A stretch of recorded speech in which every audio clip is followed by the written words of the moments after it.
In order to add Facebook page to your Meta Business Suite account, there are a few important points to understand. First, when you add a Facebook page, it should be associated with a business portfolio. A business portfolio can hold a maximum of 3 Facebook pages, and to begin, ensure that you're logged in and navigate to your business.facebook.com site. Once you're in the home page, you need to go ahead and direct yourself to the settings page. So tap on settings from the bottom left corner of your screen, and this will take you to settings.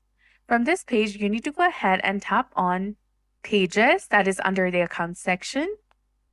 Here you can assign people, assign your partner, or connect the asset. But before you do that, tap on add in the top right corner of your screen. From the drop-down menu, tap on add an existing Facebook page. Now simply go ahead and paste the Facebook page name or URL. Then tap on next, which is highlighted in blue color, and you'll be done. Once you've sent them invite, they need to accept your invite and they'll be part of your Facebook page.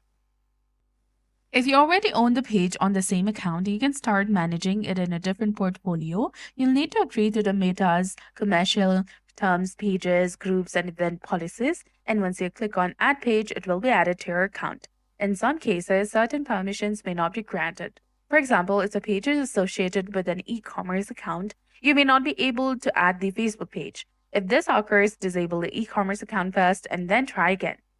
So that's generally how you can add another Facebook page to your Meta Business Suite account. If you found this guide helpful, please like, share, and subscribe. Thanks for watching.